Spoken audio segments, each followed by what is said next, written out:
Well, thank you all for participating and really putting that brain power to work. I'm going to ask for Doug and Michael and Les, come on, partners in crime, to lead this, and allow these gentlemen to just say some closing remarks, if you will, to you guys. All right. Good afternoon.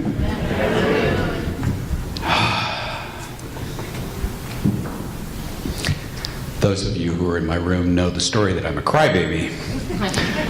So I'm going to do my best not to be one right now. I want to just tell a short little story here. Before we got started, Chris called us up and prepared us with Harvey and with Suzanne to, he said, this is that opportunity that we all at Franklin Covey just love because it's going to be our most important work. And it could be the most important job we've ever done. And we all understood coming into this the depth and the strength of what we're trying to accomplish together here. And I just want to share with you, So I'm a father of 3 adopted children who were rescued from a murder. And I hadn't connected that until I got here and saw you, the very people who do the work that I dealt with in a different state. So I share with you a gracious thanks for the work that you do. I know how important it is. I feel it in my heart every day when I wake up. And I'm grateful for the children who are now a part of my family. Oh, thank God.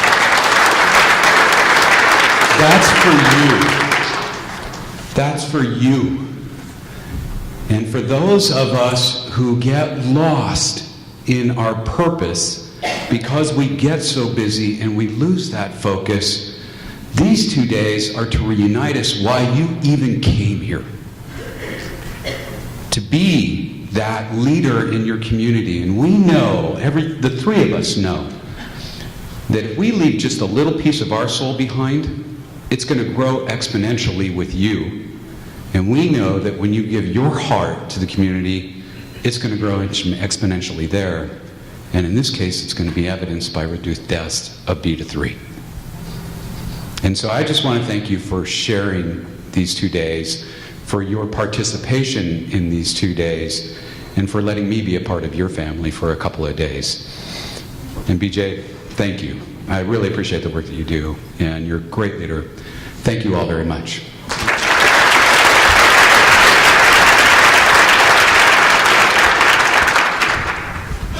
Wow, I guess I'd just like to echo what Doug said.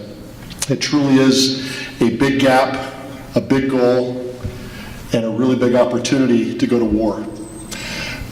I didn't adopt, but I've had legal guardianship for about 3 years from a wonderful young man who was best friends with my son, who came to me and said his mom had been married 3 times, had all these kids, and there was a lot of trauma, a lot of stuff going on. He said, "Can I live with you guys? Can I live in your home?"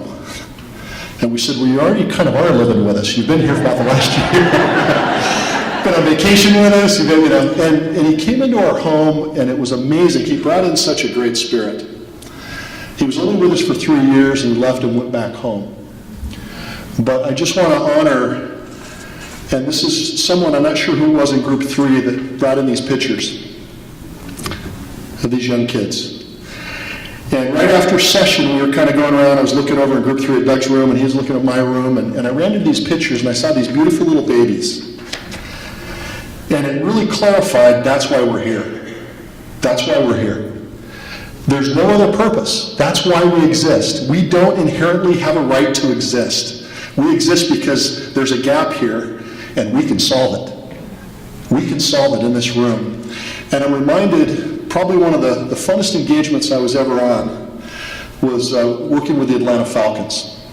So I was working with BJ and her group, DHR, and with the Georgia Technology Authority and a few others, and I was asked by a gentleman by the name of Arthur Blank to be the executive coach for Mike Smith and for Thomas Dimitrov, the GM for the Atlanta Falcons. And I thought, I have died and I've gone to heaven. This is a great gig, going out to Flowery Branch and seeing the practices and meeting with these two great leaders. But then I was in Arthur Blank's office at his foundation, and I saw that this great leader donated about $250 million to the state of Georgia. And I saw one of his core areas of focus was at-risk youth. And then I'm sitting there and kind of waiting to meet with him, and I'm in the hallway, and there's a sign up on the wall, and it said this: "Never doubt that a small group of committed people can change the world. Indeed, it is the only thing that ever has." It's by Margaret Mead. I took a picture of that, and I just want to remind all of us here that you're going to be getting together in WIG teams, these small groups of committed people. And indeed, it is the only thing that's ever changed the planet. And with DJ's leadership on focus, on clarity, on a gap that matters to all of us, you are truly going to change the world. And it's not just going to, it's not stopping here in Illinois, it's starting here. And it's going to ripple throughout the U.S. We see it, it's going to happen, and we're excited to be on this journey with you. Thank you very much.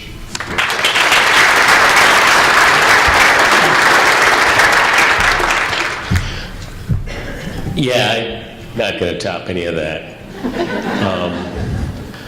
I just want to say how much I personally want to thank all of you for the time and the energy. And so much what Doug's heart kind of comes from a place of having experienced the services and not knowing it. And Michael, and the same from him in touching his experience. I think the piece that I want to leave you with is a bit what Michael was saying, and that is all of us only can give what we can influence. And if we can take a little bit of time and structure how that could work together, there isn't anything you and I can't stop. I recognize as a state agency, you got a lot of no's. You got a lot of reason to hang your head and say, this is a mess, this isn't fair. Having been a resident of Illinois for a number of years, I get it. Fact of the matter is, this is a perfect opportunity for an organization like yours to step out and actually lead the rest of your state. I think, and I hope you realize, that Franklin Covey will do anything it can. Chris is dedicated. All of us personally realize we're at the stage in our career where working for clever corporations is interesting, and it certainly pays the bills. But you have touched us in ways you'll never know. And so, thank you very much. Thank you. You can see why I love working with these gentlemen, their heart, and but you all have brought me full circle. Actually, some of you know, if you were in my room, that I started out my life many moons ago as a social worker, and did home visits, and went into those homes that we see, and remember. At that moment of time of families and children and birth to 3 and doing the best that I knew how at that, I thought. But never ever did I have an opportunity what you are doing here. I mean, I think about, I sort of want to bring those families back now and say, please let me help you more now because I've learned so much from you, that the cross-functional and the different sectors and the collaboration and all that we've seen and the work you've done for 2 days, just I know in my heart and soul the impact you're going to do. The other, I hope I don't cry now. There's a young mom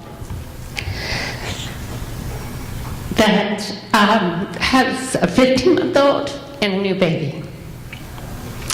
And it changed me, because I'm going to see this mom. I'm in her life. I'm going to see her next week. But you know what I've been doing before I met you all? I've been going to her home and picking her up. And it was Matthew And DJ, last night we were talking, and said, why didn't that grandmother go in that home? And it hit me. And I thought, Suzanne, why have I not gone in that home? I don't know what's in that home. There could be trash. I don't know. But next week I'll see her. And I will go in that home.